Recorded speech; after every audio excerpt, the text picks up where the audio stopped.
এখন নতুন বের হচ্ছে মডার্ন ইসলাম, নিজেদের মন মতো করে মানে, পর্দা করে নিজেদের মন মতো করে। দেখা যায় না এখন সোশ্যাল মিডিয়াতে পর্দা করতেছে কিন্তু নিজের মন মতো করে, নামাজ পড়তেছে নিজের মন মতো করে, ইসলামী রাজনীতি করে নিজের মন মতো করে, একে বলা হয় মডার্নিজম।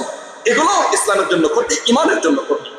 সুতরাং উযু ভঙ্গের কারণ ছোটবেলায় যেভাবে শিখছি, নামাজ ভঙ্গের কারণ ছোটবেলায় যেভাবে শিখছি, রোজা ভঙ্গের কারণ যেভাবে ছোটবেলায় শিখছি, মুহতারাম দোস্ত, ইমানকে ঠিক রাখার জন্য আমাদের ইমান ভঙ্গের কারণও শিখতে হবে। أما بعد فأعوذ بالله من الشيطان الرجيم بسم الله الرحمن الرحيم يسألونك عن الشهر الحرام قتال فيه قل قتال فيه كبير وصد عن سبيل الله وكفر به والمسجد الحرام وإخراج أهله منه أكبر عند الله والفتنة أكبر من القتل ولا يزالون يقاتلونكم حتى يردوكم عن دينكم إن استطاعوا ومن يرتد منكم عن دينه فيمت وهو كافر فأولئك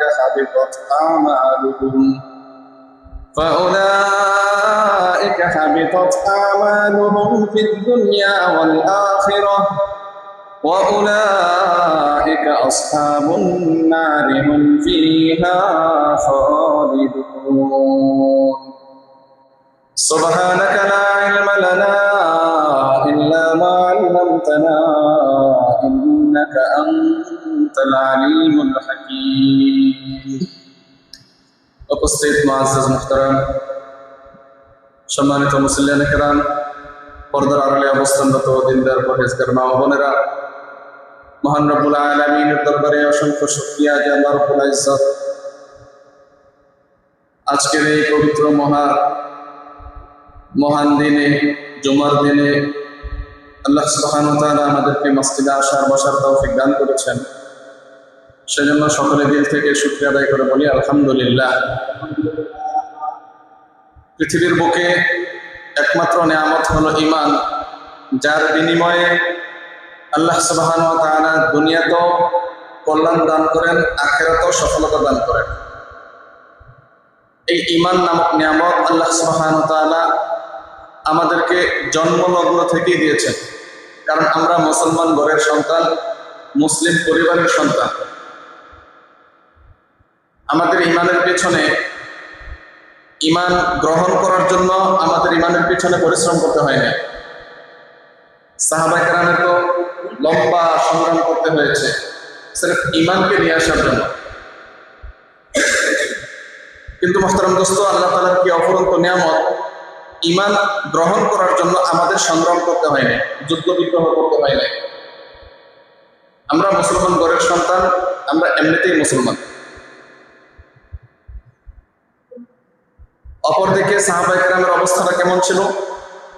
তারা বুঝ হওয়ার পর, বয়স হওয়ার পর পিছনের সমস্ত জিনিস ফেলে দিয়ে তাদেরকে ঈমান কবুল করতে হয়েছে। এক এক সাহাবায়ে কেরামের এক এক রকমের ঘটনা আছে।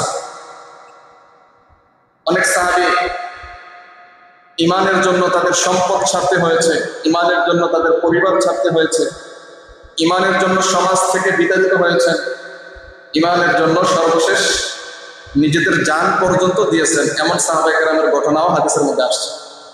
আমরা জন্মসূত্রে যেহেতু মুসলমান হয়েছি, ঈমান এসেছে আমাদের মধ্যে, ঈমানকে ঠিক রাখার জন্য, এই ঈমানকে আমাদের মধ্যে অবিচল রাখার জন্য আমাদের এখন সংগ্রাম করতে হবে।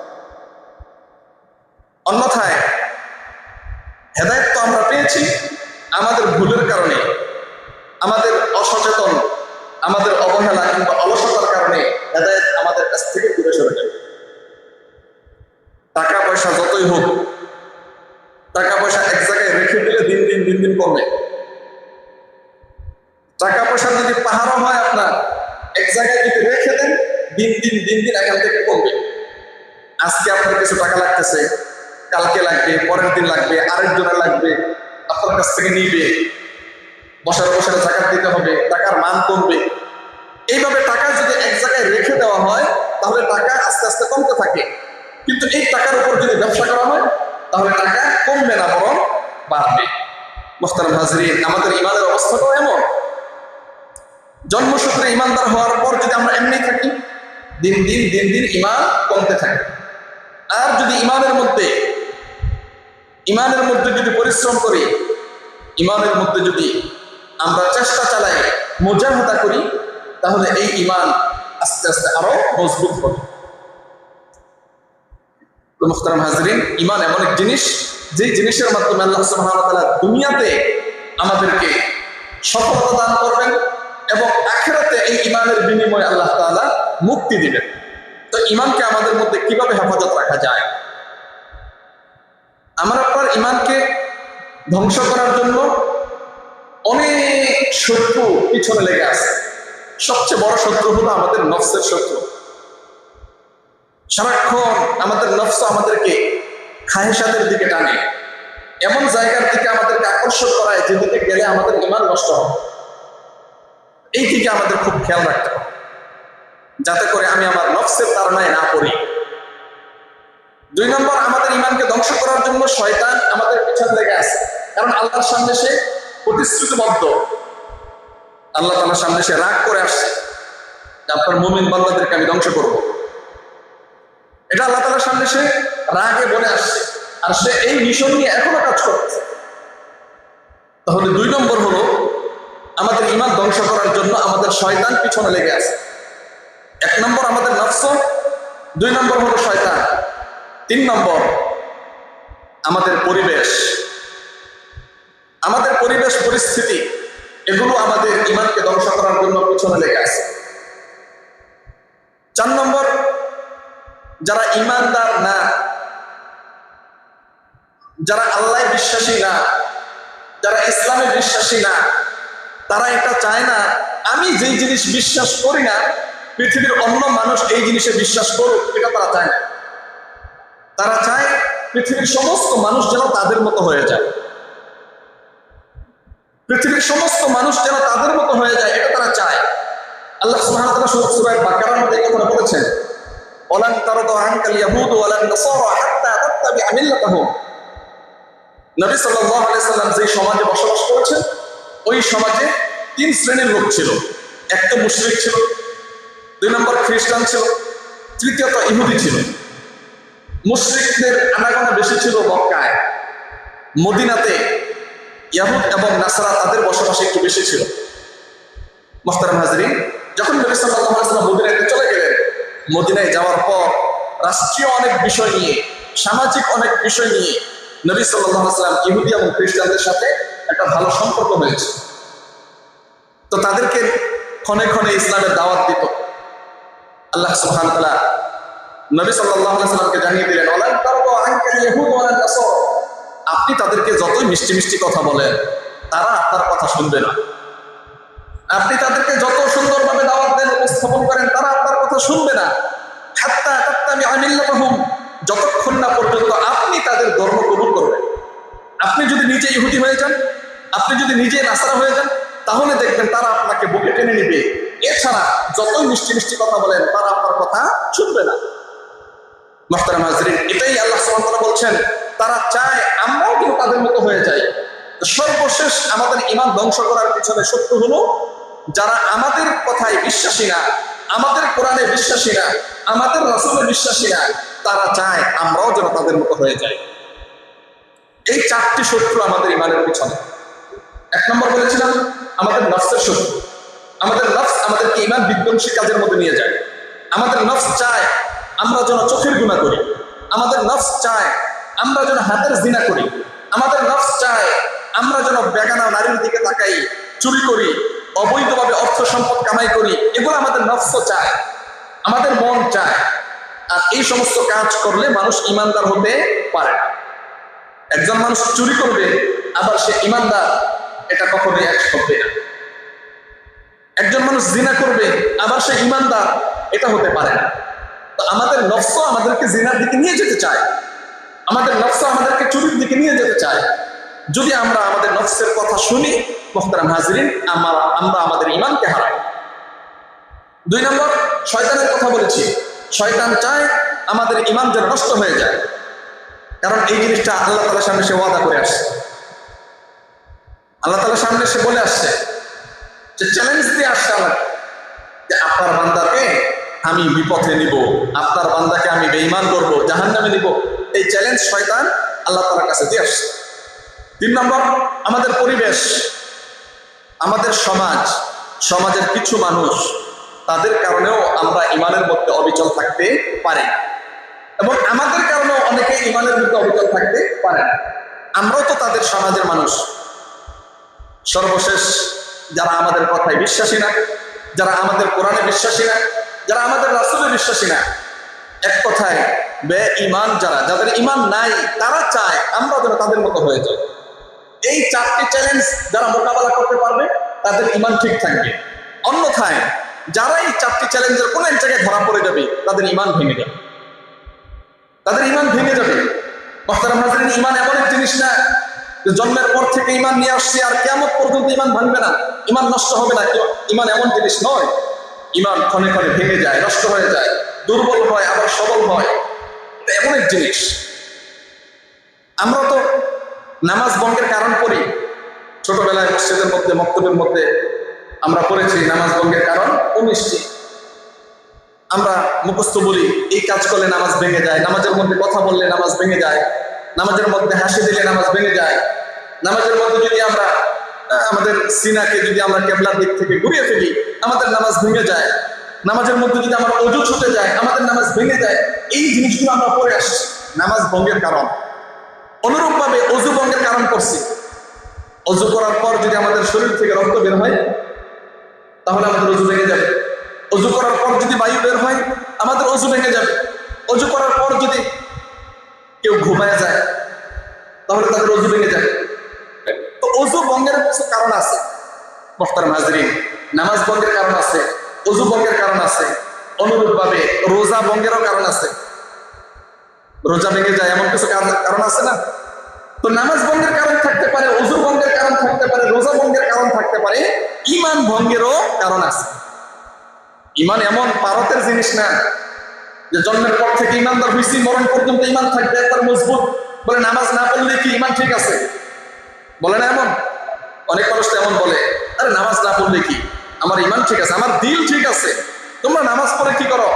হিংসা বিদ্বেষ করো, একজন আরেকজনের নামে গালিগালাজ করো। আমি নামাজ পড়ি না ঠিক আছে, কিন্তু আমার ভিতরে কোনো হিংসা নাই, আমার ঈমান ঠিক আছে। নাউজুবিল্লাহ। যেখানে আল্লাহ নবী সাল্লাল্লাহু আলাইহি ওয়াসাল্লাম বলতেছেন এই ধরনের কথা যারা বলে, তারপর নামাজকে অস্বীকার করতেছে, নামাজ অস্বীকারী সে তো বেঈমান, সে তো কাফের হয়ে গেছে। তো প্রত্যেকটা জিনিস ভাঙার কিছু কারণ আছে, ঈমানও ভাঙার কিছু কারণ আছে। ঈমানও ভাঙার কিছু কারণ আছে। ওযু করার পর আমাদের খুব সতর্ক থাকতে হয়, কোনো কারণে যেন আমার ওযুটা না ভাঙে। রোজা রাখার পর খুব সতর্ক থাকতে হয়, কোনো কারণে যেন আমার রোজাগুলো না ভাঙে। নামাজে দাঁড়ানোর পর খুব সতর্ক থাকতে হয়, কোনো কারণে যেন আমার নামাজ না ভাঙে। মুহতারাম হাজরিন, তদ্রুপভাবে ঈমানদার হওয়ার পর খুব সতর্ক থাকতে হবে আমাদের ঈমান যেন না ভাঙে। কারণ আমাদের ঈমান ভাঙার জন্য কয়টা শত্রু বলছি? কয়টা? 4টা শত্রুর কথা বলছি। 1 নম্বর শত্রু আমাদের নফস, 2 নম্বর শত্রু শয়তান, 3 নম্বর শত্রু আমাদের সমাজ, 4 নম্বর শত্রু আমাদের যারা বেঈমান, যারা আমাদের কথায় বিশ্বাসী না, আমাদের কিতাবে বিশ্বাসী না, আমাদের রাসূলে বিশ্বাসী না। এই সমস্ত মানুষ, তারা আমাদের শত্রু, ঈমানকে ভাঙার। তো মুহতারাম হাজরিন, তারা কয়েকভাবে চেষ্টা করে আমাদের ঈমানকে ভেঙে ফেলার জন্য, কয়েকভাবে চেষ্টা করে। তার মধ্যে সর্বপ্রথম যে চেষ্টাটা, সেটা হলো আমাদেরকে শিরকের দিকে উদ্বুদ্ধ করে। শিরক, কিভাবে আমরা শিরক করতে পারি, এই দিকে তারা উদ্বুদ্ধ করে। শয়তান আমাদেরকে শিরকের মাধ্যমে আমাদের ঈমানকে ভাঙাতে চায়। কারণ আল্লাহ সুবহানাহু ওয়া তাআলা বলেছেন, ওয়া মান ইউশরিক বিল্লাহি ফাকাদ ইফতারা ইসমান আযীমা। যারা শিরক করলো তারা বড় ধরনের গুনাহ করলো। যারা শিরক করলো তারা বড় ধরনের গুনাহ করলো। ইন্নাল্লাহা লা ইয়াগফিরু আন ইউশরাকা বিহি ওয়া ইয়াগফিরু মা দুনা যালিকা লিমান ইয়াশা। শিরক ছাড়া তুমি যে কোনো গুনাহ করো, আল্লাহ তাআলা তোমার ওই গুনাহকে মাফ করে দিবেন। ইন্নাল্লাহা লা ইয়াগফিরু আন ইউশরাকা বিহি, তবে যারা শিরক করে আল্লাহর সামনে উপস্থিত হবে তাদের গুনাহ কিন্তু আল্লাহ তাআলা মাফ করবেন না, কারণ এই শিরক হলো বড় ধরনের একটা গুনাহ। তো আমাদের শয়তান আমাদের পিছনে লেগে আছে সারাক্ষণ আমাদের দ্বারা কিভাবে শিরকের গুনাহ করা। এই জন্য আমরা শিরকের গুনাহ থেকে যদি বাঁচতে চাই তাহলে বেশি বেশি তাওহীদের কথা শুনতে হবে, আল্লাহর বরকতের কথা শুনতে হবে। আল্লাহই আমাকে সমস্ত জিনিস করাচ্ছে, আল্লাহ তাআলার পক্ষ থেকে সমস্ত জিনিস ফায়সালা হচ্ছে, আল্লাহ তাআলার কাছে আমাদের যেতে হবে। যা কিছু হচ্ছে সব আল্লাহ তাআলার পক্ষ থেকে হচ্ছে। আমার চোখ ভুল দেখতেছে, আমার চোখ ভুল দেখে আমি দেখতেছি উপর থেকে বৃষ্টি নামে, মাটি থেকে ফসল হয়, পানির মধ্যে মাছ হয় এবং গাছের মধ্যে ফল হয়, আমি দেখতেছি এটা। মুহতারাম দোস্ত, যদি প্রকৃত ইমানদার হয়ে থাকেন তাহলে আমার চোখকে অবিশ্বাস করতে হবে। আমার চোখ ভুল দেখতেছে, উপর থেকে পানি পড়ে না, আল্লাহই পানি দেয়। মাটি থেকে ফসল হয় না, এটা আমার চোখ দেখতেছে মাটি থেকে ফসল হয়, কিন্তু আল্লাহই ফসল দেয়। মুহতারাম দোস্ত, পানি থেকে মাছ হয় না, আল্লাহ মাছ দেন। গাছ থেকে ফল হয় না, কে ফল দেয়? এই সমস্ত জিনিসগুলো যখন নাকি আমাদের ভিতরে নিব তখন অন্তত শিরক থেকে বেঁচে থাকা যায়। ঔষধ খাইছেন, সুস্থ হয়ে গেছেন, আমার চোখ দেখতেছে ঔষধ মানুষকে সুস্থতা দেয়, কিন্তু আমার মনে বিশ্বাস করতে হবে আমার চোখে ভুল করে, আল্লাহ আমাকে সুস্থতা দান। ওয়াইদা মারিদতু ফাহুয়া ইয়াশফি, আল্লাহ তাআলা নিজে বলতেছেন, তুমি বলো ওয়াইদা মারিদতু, যখন আমি অসুস্থ হয়ে যাই, ফাহুয়া ইয়াশফি, আল্লাহ আমাকে সুস্থতা দেয়। তো আমাদের চোখ ভুল করে, আমাদের চোখ যে ভুল করে এটার অনেক প্রমাণ আছে। পাশাপাশি দুইটা ক্ষেত, এক ক্ষেতের মধ্যে ফসল কম আর এক ক্ষেতের মধ্যে ফসল বেশি, এমন আছে না নাই? যদি মাটি ফসল দিত তাহলে দুইটার মধ্যে কম বেশি কেন হলো? আমাদের চোখ যে ভুল এটার আরো প্রমাণ কি? পাশাপাশি দুইটা গাছ, এক গাছের মধ্যে লিচু আসছে আরেক গাছের মধ্যে লিচু আসে না, এটার কারণ কি? আমাদের চোখের ভুল।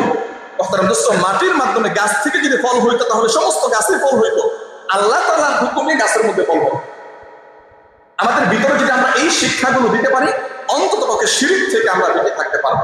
আর শিরক হলো ঈমান ভঙ্গের অন্যতম একটা কারণ, যার পিছনে শ্রম দিয়ে আসছে আদম আলাইহিস সালাম থেকে নিয়ে আজ পর্যন্ত শয়তান। তো বলছিলাম আমাদের ঈমানকে ভেঙে ফেলার জন্য চারটা শত্রু আছে, তার মধ্যে একটা কে আছে? শয়তান।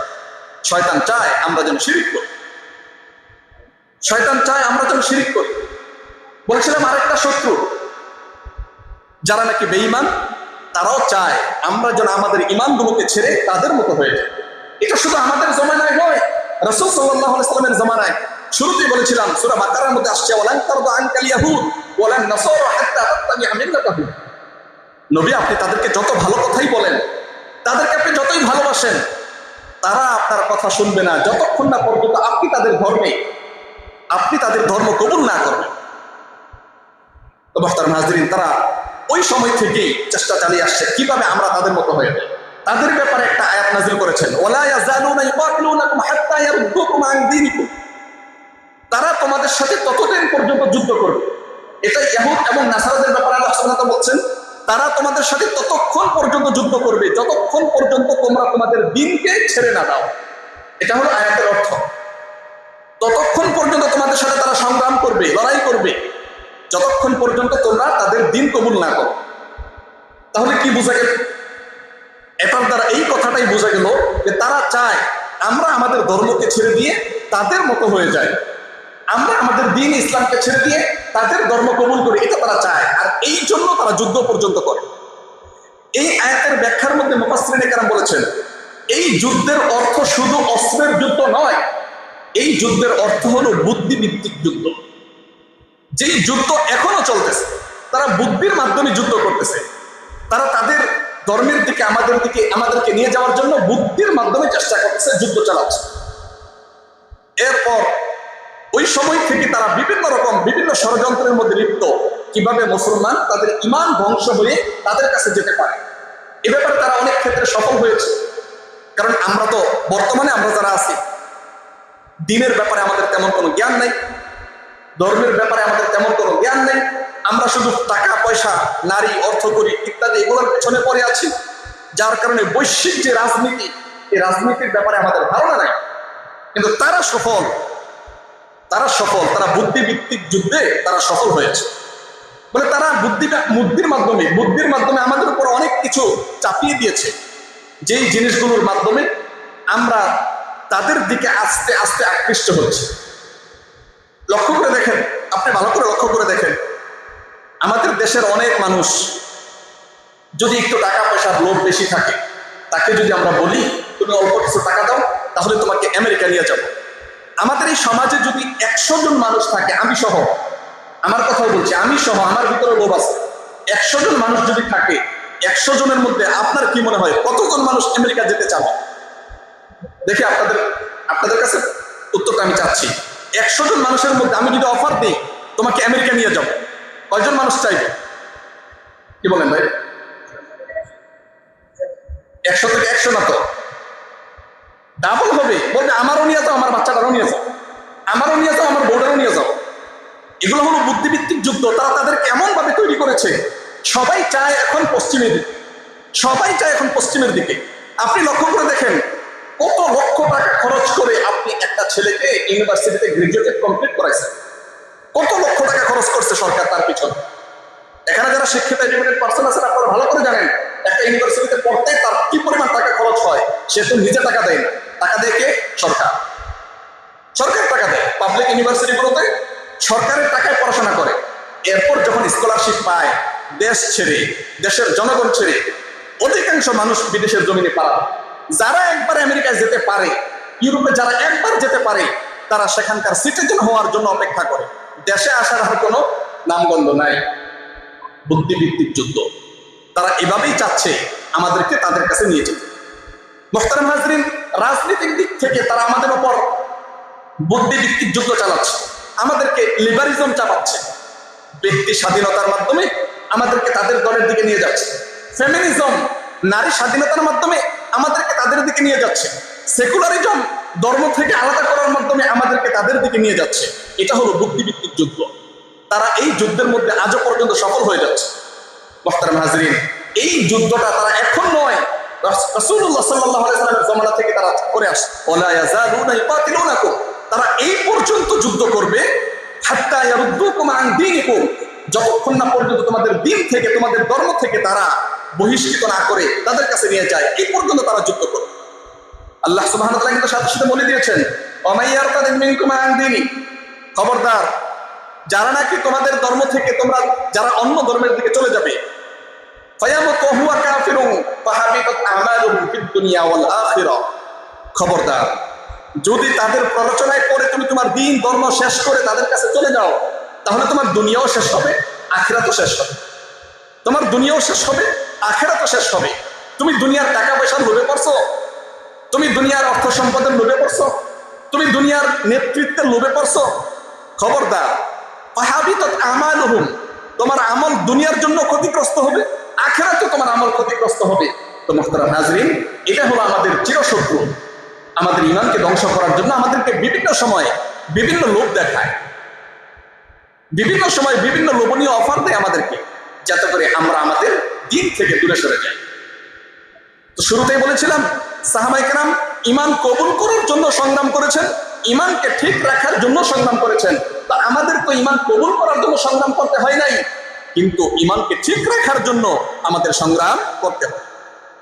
এই সংগ্রাম আমাদের মনের বিরুদ্ধে সংগ্রাম, এই সংগ্রাম শয়তানের বিরুদ্ধে সংগ্রাম, এই সংগ্রাম ভিন্ন ধর্মাবলম্বী যারা আছে তাদের বিরুদ্ধে সংগ্রাম, এই সংগ্রাম আমাদের পরিবেশ, আমাদের সামাজিকতা এর বিরুদ্ধে সংগ্রাম। সর্বশেষ বলছিলাম আমাদের সমাজ এটাও চায়, এরাও চায় আমরা যেন আমাদের দিন থেকে দূরে সরে যাই। নানানভাবে তারা আমাদেরকে প্ররোচনা দেয়। ঈমান ভঙ্গের আরো অনেক কারণ আছে, তার মধ্যে একটা কারণ হলো কি, বলে অনেক মানুষ আসি দ্বীনের বিষয়গুলোকে নিয়ে তুচ্ছ তাচ্ছিল্য করি, হেয় করি, হাসি তামাশা ঠাট্টা বিদ্রুপ করি। এটাও ঈমান ভঙ্গের একটা কারণ। দেখবেন অনেক মানুষ এমন আছে, একটা যুবক ছেলে দাড়ি রাখছে, কিন্তু তার পরিবেশ তাকে সহ্য করে না, তাকে দাড়ি নিয়ে খোঁচাখুচি করে, দাড়ির মধ্যে ধরে টান দেয়, মাথার মধ্যে টুপি দিছে, টুপি নিয়ে একজন আরেকজনের সাথে পাল্লাপাল্লি করে। এই যে উপহাসগুলো করি, আমাদের সমাজের মানুষ, আমাদের বন্ধু বান্ধবরা এই জিনিসগুলো করি এবং ভিন্ন নামে তাকে ডাকি। যদি কোনো ছেলে দাড়ি রাখে তাহলে ভিন্ন কোনো একটা ট্যাগ দেই, এমন আছে না নাই? যারা যুবক শ্রেণী আছে তারা ভালো করে জানে, তাদেরকে বিভিন্ন ট্যাগ দেয়। কি ট্যাগ দেয় এটা আপনারা ভালো করেই জানেন। এই যে ট্যাগ দিচ্ছি, এই যে শরীয়তের বিষয়গুলো নিয়ে আমরা তুচ্ছ তাচ্ছিল্য করছি, আপনি কি জানেন আমার মনের অজান্তেই আমার ইমান কিন্তু চলে গেছে। শরীয়তের ছোট থেকে ছোট একটা বিষয় নিয়ে যদি কেউ তুচ্ছ করে তাহলে তার ইমান ভেঙে যায়। আরেকজনের টুপি নিয়ে দাঁড়িয়ে নিয়ে তুমি উপহাস করলা, তোমার ইমান কিন্তু শেষ। মেয়েটা পর্দা করে এই জন্য তুমি বুধ পেতনি বলবা, ও তোর চেহারা মনে হয় কালো এই জন্য তুই বোরকা দিয়ে ডাকস। এই যে তুচ্ছ করতেছে, সে আল্লাহকে সন্তুষ্ট করার জন্য, সে তার ফরজ বিধান মানার জন্য পর্দা করতেছে, মাথার মধ্যে কাপড় দিচ্ছে, মুখ ডাকতেছে, মেকআপ করতেছে। এটা তোমার সহকলিগ যারা আছে, তোমার সহপাঠ যারা আছে, তারা বলতেছে তোমার চেহারা ভালো না এই জন্য তুমি চেহারা ডাকতেছ, তোমার গায়ের রং ফর্সা নয় কালো এই জন্য তুমি চেহারা ডাকতেছ। এই যে উপহাসগুলো করে, এই কারণে কিন্তু তাদের ইমান ভেঙে যাচ্ছে। বলে শরীয়তের ছোট থেকে ছোট বিষয় নিয়ে যদি কেউ উপহাস করে তাদের ইমান ভেঙে যায়।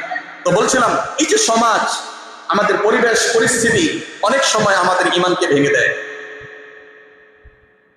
আরেকটা বিষয়, আমরা ইমানের সমস্ত জিনিস মানি, কিন্তু কিছু কিছু ক্ষেত্রে যদি আমাদের ভিতরে প্রশ্ন থাকে, সবই তো ঠিক আছিল, কিন্তু এত টাকা খরচ করে কুরবানির পশু জবাই করার মানেটা কি হলো? একটা পশুরে শুধু শুধু আমি জলাঞ্জলি দিয়ে দিলাম, এই যে আমাদের ভিতরে প্রশ্ন, বেশি সুশীল সাজি, এটাও ইমান ভঙ্গের কারণ। এটাও ইমান ভঙ্গের কারণ। মোহতারাম হাজরিন, বলে আমার তো সবই ভালো লাগে, কিন্তু এত টাকা খরচ করে আপনি কেন বাইতুল্লাহ হজে যান? 6 থেকে 7 লক্ষ টাকা খরচ লাগে আপনার হজে যাইতে, আপনি এই টাকাগুলো গরিব মানুষের খাওয়াই দেন। কত দরদ গরিব মানুষের প্রতি তার, গরিব মানুষের প্রতি আমাদের কত দরদ। কিন্তু হজ করা যে একটা ফরজ ইবাদত, এই যে আমি সব ঠিক আছে, আমি নামাজও পড়ি, আমি রোজাও রাখি, আবার দান সদকাও করি, কিন্তু মানুষ হজ করে অথবা আমি নিজে হজ করব, এটা আমার কাছে মনে হয় অর্থ অপচয়। যদি এমনটা মনে হয় মোহতারাম হাজরিন, আমার ইমান ভঙ্গ হয়ে গেছে। নাওয়াকিজুল ইমান এগুলোই, নাওয়াকিজুল ইমান এগুলোই। মানুষকে দান করাটা ঠিক আছে, মানুষকে দান করো, এটা একটা সুন্দর ইবাদত, সুন্দর কাজ, মানব সেবা হচ্ছে, মানব ধর্ম হচ্ছে। কিন্তু 5 ওয়াক্ত 5 বার মসজিদে আইসা ওঠা বসা করে, এটার কি মানে? এই যে তার ভিতরে প্রশ্ন, তুমি প্রশ্ন করো নাই, বরং তোমার ভিতর থেকে ইমানটা চলে গেছে। বলে সারাদিন না খেয়ে থাকার কি মানে? অন্য সব জিনিস করতেছে ঠিক আছে, কিন্তু সারাদিন না খেয়ে রোজা রাখা এর মানে কি হলো? এই যে প্রশ্ন, এই প্রশ্নের কারণে তোমার ইমান কিন্তু ভেঙে গেছে। তো মুহতারাম হাজরিন, এখানে বলা আছে শরীয়তের যে সমস্ত অকাট্য বিষয় কোরআন এবং হাদিস দ্বারা প্রমাণিত, এই কোরআন এবং হাদিস দ্বারা প্রমাণিত বিষয়গুলোর প্রতি যদি আমার বিন্দুমাত্র প্রশ্ন থাকে তাহলে আমার ইমান ভেঙে যাবে। শরীয়তের বিষয়ে আমার কোনো প্রশ্ন নাই। মহান আল্লাহ সুবহানাহু ওয়া তাআলা যেভাবে বলেছেন, নবী আমাদেরকে যেভাবে শিক্ষা দিয়েছেন, আমাদেরকে সেভাবেই পালন করতে হবে, কোনো প্রশ্ন চলবে না এখানে। যদি তুমি মানতে পারো তাহলে তুমি মুসলিম, আত্মসমর্পণ করলাম। আত্মসমর্পণ যুক্তি দিয়ে মানুষকে বোঝানো যায় না, যুক্তির পাল্টা যুক্তি আছে। সুতরাং নামাজের ব্যাপারে আমার কোনো প্রশ্ন থাকবে না, সব ঠিক আছে, কেন তুমি পর্দা করবা? পর্দা তো নারীদেরকে পিছিয়ে রাখার একটা মাধ্যম। বলেন নাউজুবিল্লাহ। নারীদেরকে পিছানোর মাধ্যম পর্দা নয়, বরং নারীদেরকে সম্মান দেওয়ার মাধ্যম হলো পর্দা। এটা আল্লাহ তাআলার বিধান, আল্লাহ তাআলার বিধান। এই জন্য শরীয়তের অকাট্য বিষয় যেগুলো আছে, প্রমাণিত বিষয়, এগুলোর ব্যাপারে প্রশ্ন নাই। যদি প্রশ্ন আসে তখনই আমাদের ইমান ভেঙে যাবে। তাই বলছিলাম মুহতারাম হাজরিন, শরীয়তের বিষয়গুলোর ব্যাপারে তুচ্ছ তাচ্ছিল্য মনোভাব, এটাও ইমান ভঙ্গের কারণ। শরীয়তের অকাট্য বিষয়ের ব্যাপারে যদি আমাদের সন্দেহ পোষণ থাকে, অথবা আমরা যদি ভিন্ন কোনো আকীদা, ভিন্ন কোনো বিশ্বাস ধারণা করি, বা নিজে কিছু যুক্তি দাঁড় করাতে যাই, অথবা আরেকটা আছে মডার্ন ইসলাম, এখন নতুন বের হচ্ছে মডার্ন ইসলাম, নিজেদের মন মতো করে মানে, পর্দা করে নিজেদের মন মতো করে। দেখা যায় না এখন সোশ্যাল মিডিয়াতে, পর্দা করতেছে কিন্তু নিজের মন মতো করে, নামাজ পড়তেছে নিজের মন মতো করে, ইসলামী রাজনীতি করে নিজের মন মতো করে, একে বলা হয় মডার্নিজম। এগুলো ইসলামের জন্য ক্ষতি, ইমানের জন্য ক্ষতি। সুতরাং উযু ভঙ্গের কারণ ছোটবেলায় যেভাবে শিখছি, নামাজ ভঙ্গের কারণ ছোটবেলায় যেভাবে শিখছি, রোজা ভঙ্গের কারণ যেভাবে ছোটবেলায় শিখছি, মুহতারাম দোস্ত, ইমানকে ঠিক রাখার জন্য আমাদের ইমান ভঙ্গের কারণও শিখতে হবে। আল্লাহ সুবহানাহু ওয়া তাআলা আমাদের সকলকে ইমান ভঙ্গের কারণগুলো জানার তৌফিক দান করেন, সেই অনুপাতে আমল করার তৌফিক দান করেন। সকলে বলি আমিন। ওয়া আখিরু দাওয়ানা আলহামদুলিল্লাহি রাব্বিল আলামিন।